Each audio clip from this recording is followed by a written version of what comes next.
नमस्कार साथियों। आज हम एक महत्वपूर्ण टॉपिक डिस्कस करने के लिए आए हैं जिसका नाम है कंपोनेंट ऑफ हाइड्रोग्राफ।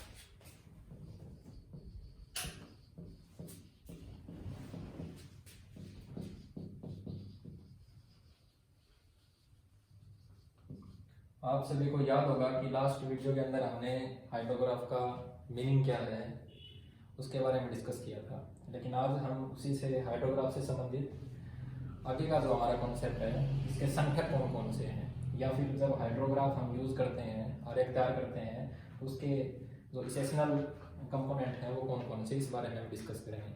तो हाइड्रोग्राफ के अंदर जो हमारे तत्व हैं वो दो प्रकार के होते हैं। पहले हैं आपके प्राइमरी और दूसरे हैं सेकेंडरी।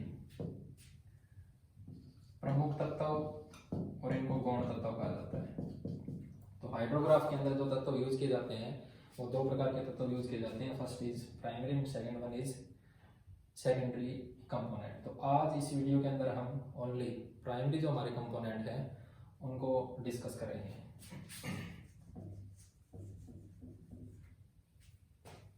प्राइमरी जो कंपोनेंट हैं वो तीन प्रकार के होते हैं। फर्स्ट है आपका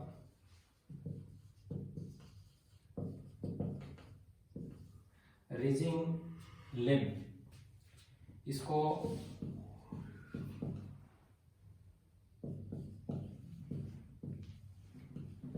आरोही खंड के नाम से भी जाना जाता है।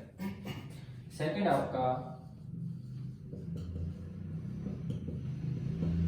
क्रेस्ट पॉइंट, जिसको शिखर खंड के नाम से जानते हैं।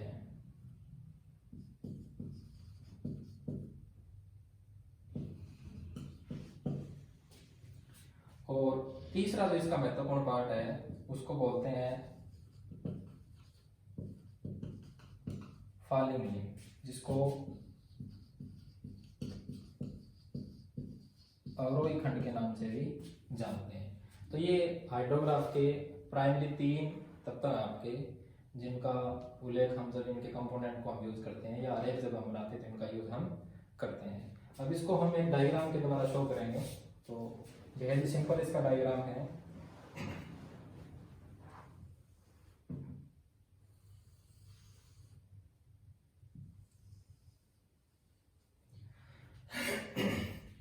अब इसके डायग्राम के अंदर दो चीजें आती है। ये जो नीचे हॉरिजॉन्टल आपकी जो लाइन है वो टाइम को शो कर रही है, और ये जो वर्टिकल लाइन है ये आपका डिस्चार्ज को शो कर रही है। हॉरिजॉन्टल लाइन जो आपकी बेस लाइन है वो टाइम, और जो आपकी वर्टिकल लाइन है वो डिस्चार्ज को शो कर रही है। अब सपोज ये आपकी कोई रिवर है जो नियमित अपना बह रही है, जैसा कि हमने लास्ट वीडियो में गंगा रिवर का एग्जांपल लिया था। सपोज ये गंगा रिवर आपकी वो बह रही है। अब इस डायग्राम को एक्सप्लेन करने से पहले एक और टर्म यूज करना चाहूंगा मैं। सपोज ये हमारी गंगा रिवर थी, ये इसके पीछे का कैचमेंट एरिया है। अब कैचमेंट एरिया हमें पता होना चाहिए कि जितने भाग से इस रिवर के अंदर जल आपका आ रहा है वो उसका कैचमेंट एरिया हो गया। तो सबसे पहले हम यूज करेंगे रिजिंग लिम्ब। अब जब इसका आरेख हम तैयार करते हैं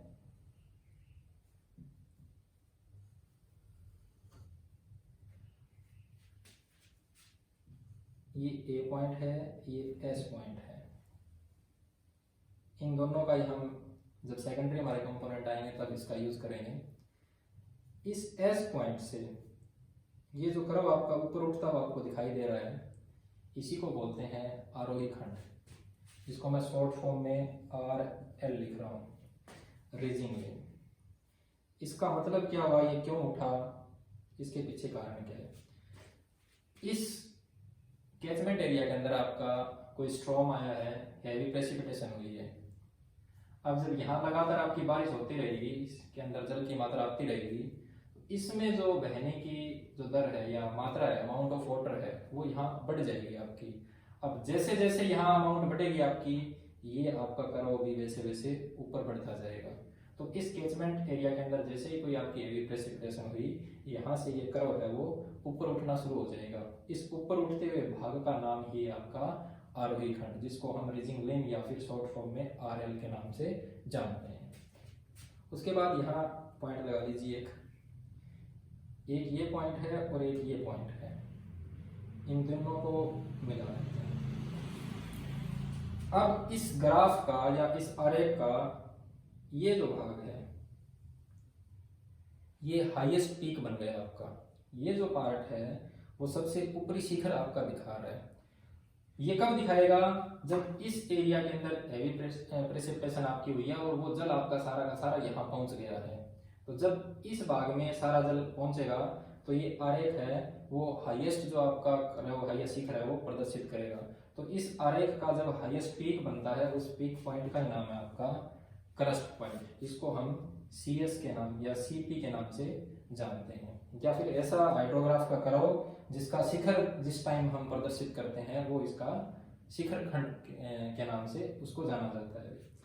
अब इस पॉइंट से वापस नीचे की तरफ कर्व आपका आएगा। अब इसके पीछे कारण क्या है कि जैसे जैसे यहाँ बारिश की मात्रा कम होती जाएगी, जो डिस्चार्ज ऑफ वाटर है उसकी अमाउंट भी आपकी धीरे धीरे कम होती जाएगी।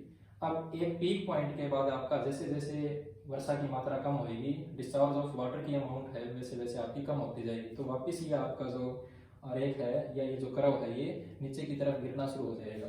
तो इस पॉइंट से ये जो नीचे गिरता हुआ आपका कर्व आपको दिखाई दे रहा है उसी का नाम है फॉलिंग लिम्ब FL, या इसको हम अवरोही खंड के नाम से भी जानते हैं। दोबारा समझ लीजिए इस चीज को कि इस कैचमेंट एरिया के अंदर जैसे ही आपका हेवी प्रेसिपिटेशन स्टार्ट हुआ, इस नदी के अंदर जो जल की अमाउंट है वो बढ़नी शुरू हो गई। जैसे जैसे बढ़ेगी वो आपका कर्व भी उस हिसाब से बढ़ता जाएगा।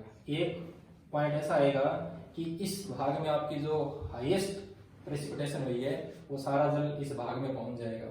तो वो हाईएस्ट जब जल यहाँ पहुंचेगा तो इसका जो शिखर खंड है वो बनकर तैयार हो जाएगा। और एक ऐसा समय आएगा कि आपका जो प्रेसिपिटेशन की जो के अंदर जो जल की मात्रा है या जो प्रेसिपिटेशन हमारी वर्षा है वो बंद हो गई है। तो इसके अंदर धीरे धीरे जल की मात्रा भी उस हिसाब से घटनी शुरू हो जाएगी। जैसी जल की मात्रा घटेगी आपका ये जो कर्व है ये भी उसी प्रकार नीचे आपका गिरता चला जाएगा। तो गिरता हुआ जो खंड है वो आपका अवरोही खंड के नाम से जाना जाता है। तो ये तीन आपके मेजर कंपोनेंट हैं, प्राइमरी कंपोनेंट जो हाइड्रोग्राफ के अंदर हम यूज करते हैं। Thank you.